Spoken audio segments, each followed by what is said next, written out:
Bienvenidos a Sana Distancia, saber para prevenir. Agradecemos a todas las personas que en este momento nos operadores en el Gran Santander y desde luego en todo el país. También a quienes se conectan por www.canaltro.com. Seguimos muy atentos a nuestras redes sociales con todos los temas que ustedes nos sugieren y que desde luego estaremos abordando aquí en Sana Distancia. Nuestro tema del día tiene que ver con la donación de órganos, un regalo de vida que encierra muchos mitos y tabús, pero que aquí en Sana Distancia vamos a estar resolviendo con nuestro especialista invitado en el día de hoy. Pero ¿cuáles son las cifras que se manejan en Santander? Más del 90% de personas se permanecen reacias a donar. Por eso aquí consultamos con uno de los especialistas y esta fue la respuesta del porqué de estas cifras. Buscar a un donante de órganos en Colombia y especialmente en norte de Santander es casi imposible. ¿Pero por qué no se encuentran como en otros países donde es casi una ley la donación de órganos? Para el médico especialista Carlos Becerra, el arma contra lo que puede salvar una vida es la desinformación. Según un estudio, en el país existen alrededor de 1.200 personas conscientes que quieren ser donantes en vida o después de la muerte, y solo 40 poseen un carnet que los acredita. Es decir, que más del 90% de la población, especialmente con un nivel de intelectualidad bajo, cree que no está bien. Un estudio que llevó a cabo la Universidad Nacional de Colombia en el año 2013, en donde se tuvieron en cuenta 600 personas contactadas vía telefónica, el 91% de estas personas entrevistadas estarían de acuerdo a donar sus órganos. El 81% solo estarían de acuerdo con la donación de órganos solo después de morir. El 50% estarían de acuerdo a donar al menos un órgano de ser necesario para salvarle la vida a sus familiares. El 100% de las personas estarían de acuerdo a que esta donación, si fuese desde un punto de vista médico y científico por salvar vidas, el 100% estarían de acuerdo a hacerlo. Pero hicimos el mismo ejercicio con población de pronto con menos estudios o personas con alguna vulnerabilidad no relacionada directamente con el intelecto, y el 94% dice que atenta contra la vida. Colombia es uno de los países en Latinoamérica con la tasa de donación de órganos más baja. Existen alrededor de 8 pacientes por cada millón de habitantes. Es decir, que hay solicitudes de personas que llevan esperando hasta 7 años un órgano vital para sobrevivir. Y superan los 3.988 casos anuales, en donde solo 490 personas, en el mejor de los casos, logran obtener un trasplante de órgano para salvarle la vida. El médico especialista Carlos Becerra cree que el gobierno nacional debe hacer cátedra sobre la donación de órganos para impulsar una cultura de salvaguardar una vida. Necesitamos más educación, necesitamos decirle a la gente, los órganos sirven aquí abajo, allá arriba no, arriba los órganos se pierden, si los dejamos aquí vamos a salvar muchísimas vidas. En octubre del año pasado, en Cúcuta, 600 estudiantes y profesionales de la salud recibieron charlas de sensibilización sobre la importancia de la donación de órganos ante la baja intención en la región. Según se conoció, el órgano que más se requiere es el riñón, cuyo periodo de vida luego de ser extraído es de 24 horas. Ahí estaban las cifras del Gran Santander, pero para profundizar en este tema nos acompaña nuestro especialista en el día de hoy, como lo es Yender Orlando Pérez, quien es médico cirujano de la Universidad Militar de Nueva Granada, máster internacional en trasplante de órganos y tejidos, coordinador operativo de trasplantes en la Foscal. También fue reconocido por el Instituto Nacional de Salud como el mejor coordinador operativo de trasplantes del país el año pasado. Yender, bienvenido a Sana Distancia.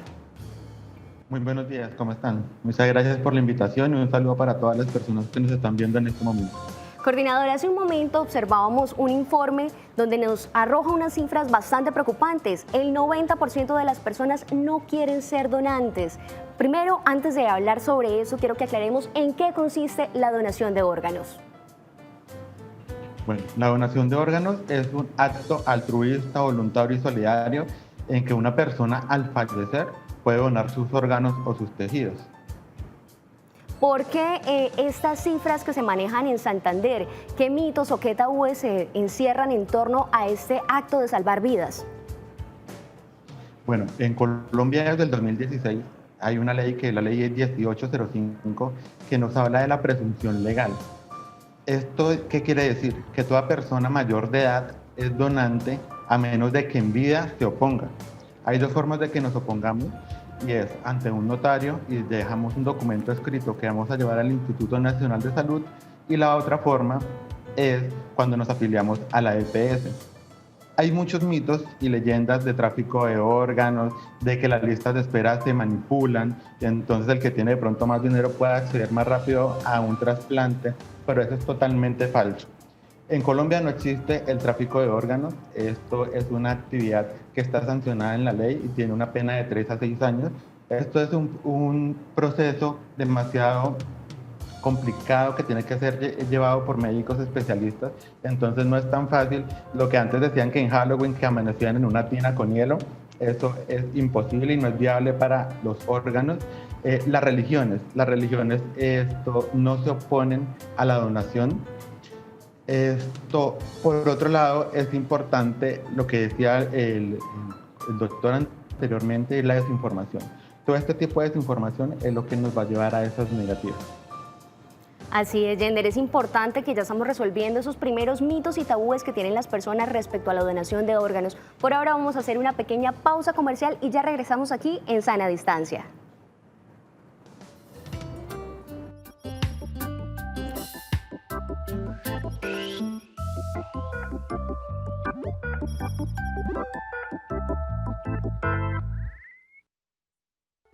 Gracias por continuar con nosotros en Sana Distancia. Seguimos hablando de este importante tema como es la donación de órganos. Y es que para conocer la importancia que tiene este mismo tema como tal, es importante y es clave conocer las historias y ponernos en los zapatos de quienes han tenido que sufrir la angustiosa espera por un donante. Julián Gaitán vivió los primeros años de su vida como cualquier otro niño. Rodeado de su familia y lleno de mucho amor, aprendió a lidiar con la diabetes que llegó a su vida cuando tenía un poco más de 2 años y gracias a los cuidados de su mamá pasaba los días con normalidad. De ahí en adelante pues de chico era no comer dulce, mantener dieta, comer muchas verduras, etcétera, etcétera, etcétera. Pero pues en la infancia... Todo lo que no les gusta a los niños. Todo lo que no les gusta a los niños, pero pues a mí me acostumbraron. La desaparición de su padre por culpa de la violencia lo llevó a descuidar su estado de salud. Perdí a mi papá en 1999, estando en 9º grado. Desaparición forzada, lo mató la guerrilla y pues empieza un cambio en el que uno pues trata de continuar con su vida, pero pues más adelante se ve un reflejo psicológico que era, pues me hacía falta algo y encontré pues en consumir dulces, consumir de pronto alcohol, bebidas. Para el 2010 la diabetes empezó a pasarle cuenta de cobro a su visión y después de consultar varios médicos decidieron dejar que su vista se fuera poco a poco y así Julián se adaptara a una nueva normalidad, un periodo en el que decidió capacitarse. Me nombraron la escuela taller para ciegos y pues uno vuelve a ver, porque pues ve uno más casos. Anteriormente uno no veía tantas personas invidentes de pronto en el mismo sitio o muy esporádicos. Allí uno veía 10, 15 a una misma hora. 2 años después, y en ese proceso, sus riñones mandaron una alarma, no daban más, y en la búsqueda de alternativas para su salud, descubrieron que podían hacerle un trasplante combinado de riñón y de páncreas, con una pequeña particularidad. Y entonces era o quedarme en Bucaramanga esperando que nos autorizaran el trasplante aquí, o irme para Cali y esperar a que saliera el donante en Cali. Tomada la decisión y viviendo en Cali junto a su mamá, se aferraron a su fe y pedían día a día durante casi un año para que saliera un donante. En una noche, como a las 10 de la noche, me llamaron de la clínica que la doctora Liliana Mesa me llamó y me dijo: Julián, ¿ya comió? Yo le dije: sí, ya hace como 2 horas. ¿Qué comió? Me preguntó que qué comió. Bueno, yo le di la respuesta. Me dijo: necesito que se aliste y que se venga para Valle del Lilí. Su trasplante salió. Ahora venía la incertidumbre de que la cirugía de su trasplante fuera exitosa. Me despedí de mi mamá porque pues ahí era otro 50-50, solo que pues no dependía de que si el trasplante sirviera o no, sino de que no me fuera a complicar pues por otra cosa, ¿no? Después de varios días de quietud y de recibir la alimentación únicamente a través de la vena, parecía que su cuerpo estaba rechazando el nuevo páncreas. Sin embargo, fue una falsa alarma y el trasplante funcionó. Bueno, Julián, usted dice que volvió a nacer con su trasplante. ¿Qué le dice a las personas que le dicen no a la donación de los órganos? Mucha gente actualmente dice, o sea, había generado la idea de que no donar porque pues eso se perdía o porque eso no lo entregaban a la persona. Pero en el momento que a mí me trasplantaron, me visitó un amigo de la familia muy cercano y me dijo, cuando se murió mi hijo, murió completo, totalmente completo, joven, y me pidieron la donación de mi hijo para órganos, pero no lo acepté.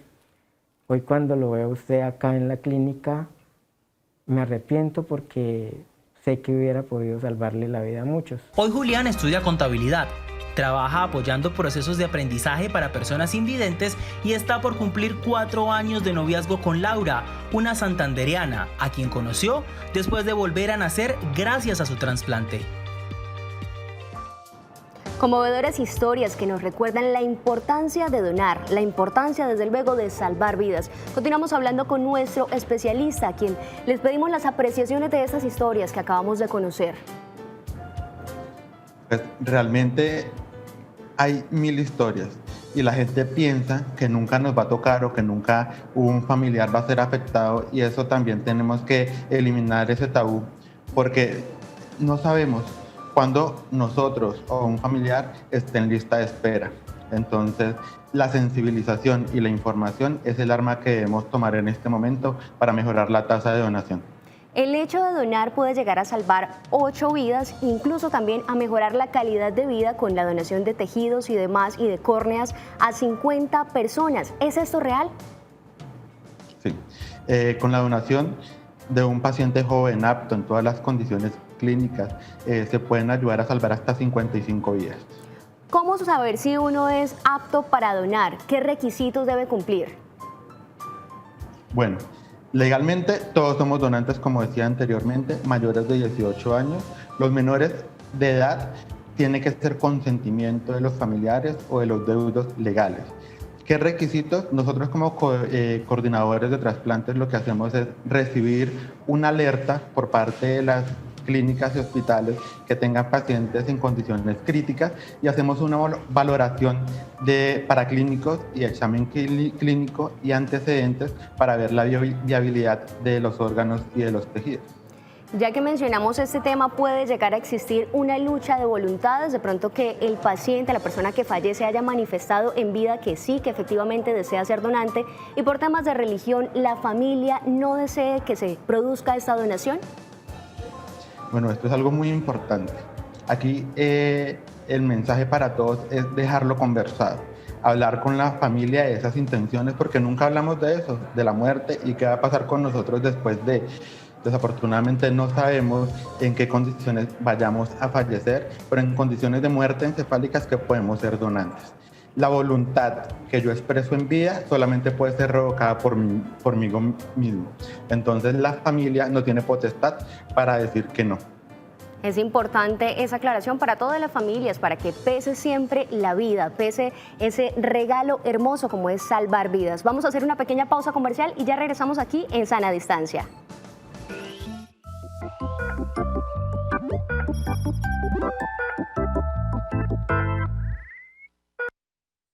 Gracias por continuar con nosotros en Sana Distancia. Seguimos hablando de este importante tema como lo es la donación de órganos. Desde luego con nuestro especialista en el día de hoy, el doctor Yender Pérez. Doctor, sigamos hablando de estas cifras que se han venido desarrollando en estos últimos años, 2019 y 2020. ¿Cómo hemos estado en la región? Bueno, es importante aclarar que los Santanderes hacen parte de la regional número 4. La red de trasplantes a nivel nacional está dividida en 6 regionales. La regional número 4 está con sede en Bucaramanga, se encarga de los departamentos de Cesar, Arauca, Santander y Norte de Santander. Afortunadamente, de los últimos 2 años, la regional ha tenido una alza en la donación, pero las negativas siguen presentes. Para el año pasado tuvimos 48 donantes y en lo que llevamos de este año, llevamos 13 donantes, que es menos 41%. Todo esto por el tema de la pandemia, el coronavirus, y lo que nos lleva como a un déficit con respecto al año pasado de unos 9 donantes. Ahí estamos observando en pantalla precisamente esta gráfica. Hablemos un poco más sobre estas imágenes que estamos viendo en este momento. Exacto. Bueno, esta gráfica es el boletín oficial del Instituto Nacional de Salud, que es el que tiene a cargo la red de trasplantes, y nos muestra como un consolidado en estos 6 meses, de enero a junio, lo que llevamos a nivel nacional. Como pueden ver, en la parte gris es todo lo que hace referencia a la regional número 4, Santander, Norte de Santander, Cesar y Arauca, y llevamos a la fecha 13 donantes de 22 que debíamos tener con respecto al año pasado, lo que nos indica que tenemos un menos 41% de donantes, pero todo esto se explica por el tema de pandemia, el coronavirus, las logísticas, la ocupación de las UCI que está con otras patologías. Y vemos que a comparación de las otras regionales no estamos tan mal en este momento. Vemos que oscilan dentro del 44 hasta el 100% de déficit de donantes. Entonces, la red de trasplantes y la regional número 4 en los últimos años ha impulsado como este tema, pero hace falta educación, sensibilización y sobre todo hablarlo entre las familias. Así es importante tener en cuenta eso y desde luego, como usted lo indica, la pedagogía. Otro de los mitos también y que nos escriben en este momento en nuestras redes sociales es precisamente si después de donar la persona, los familiares de estas personas que realizaron la donación del órgano pueden llegar a tener algún contacto o establecer algún tipo de contacto con esta persona trasplantada. Está totalmente prohibido.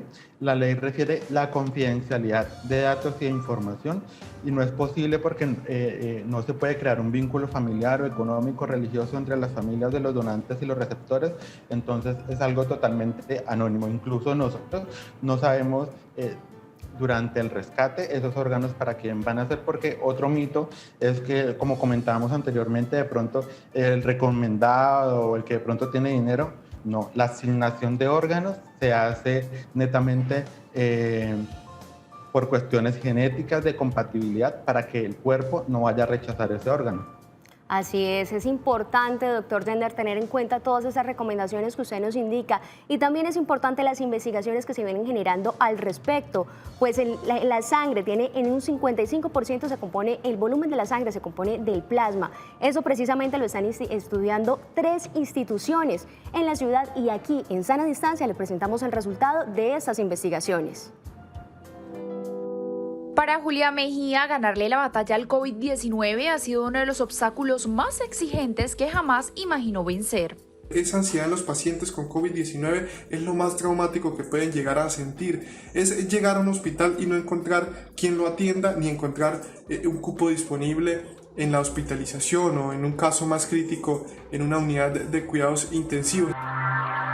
Dice que pudo perder su vida con este virus que lo visitó el pasado mes de julio, experiencia que hoy recuerda como paciente recuperado y lo motiva a impulsar la terapia de plasma, con la que puede donar un componente líquido de su sangre para ayudar a la coagulación y la inmunidad de pacientes con COVID-19. Yo sería uno de los primeros en el país en donar plasma para personas que necesitan. Es que cada paciente con COVID-19 es una historia diferente, una familia que llora además a su ser querido. La gran mayoría de víctimas del mortal virus quieren hacer su aporte. En Santander, cerca de 1.500 pacientes quieren donar su plasma siguiendo el ejemplo de Joan Pons, un valiente enfermero que decidió ser de los primeros en ponerse a prueba con la vacuna de la Universidad de Oxford. Precisamente acá en Santander Ya se conocen los casos de pacientes recuperados, ya cada vez son más los pacientes recuperados, pues así como aumentan también los casos de coronavirus. ¿Qué decirle a esos pacientes que ya se recuperaron? ¿Usted los motiva a que donen el plasma para también luchar contra esta pandemia? Yo les digo a todo el mundo que por favor, que si ha tenido el COVID, que donen sangre, que ayuden en los tratamientos. Pero yo también quiero decir que los tratamientos tienen que ser la última solución, que lo mejor de todos es prevenir, porque es imposible parar completamente el virus. Cuanto más diferentes tratamientos y más vacunas hay en el mercado, mejor. Terapia que según la Organización Mundial de la Salud fue usada incluso como tratamiento para la gripa española y para los brotes de ébola en África. Normalmente si nosotros tenemos una muestra anticoagulada de sangre, vemos que toda la parte celular se sedimenta, queda en la parte inferior, y en la parte de arriba, como un líquido amarillento, es el plasma, que contiene todas las proteínas, todos los electrolitos, dentro de las proteínas las inmunoglobulinas, y si el paciente ha tenido la infección por coronavirus, estas inmunoglobulinas tienen especificidad contra la infección. Lo podemos colectar entonces con una donación especial y se puede luego transfundir a un paciente que lo requiera. El plasma se convierte en otra alternativa para la cura del COVID-19, esperanza que aumenta con el paso de los días para dejar atrás los abrazos virtuales y volver a estar cerca de las personas que amamos.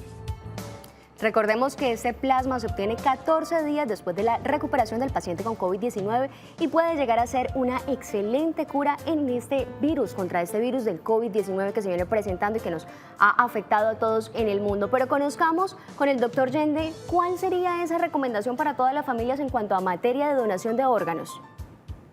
Bueno, el éxito de la donación consiste en el apoyo de la sociedad, eso es claro. Sin donantes no hay trasplantes. Entonces lo más importante es tocar el tema y dejarlo conversado con nuestra familia. Muchas gracias, doctor, desde luego por acompañarnos aquí en Sana Distancia. No, muchas gracias a ustedes, que estén muy bien. A todos ustedes, gracias por estar con nosotros. Nos vemos en una próxima emisión, en un próximo capítulo de Sana Distancia. Síganos suscribiendo a través de nuestras redes sociales. ¡Feliz día!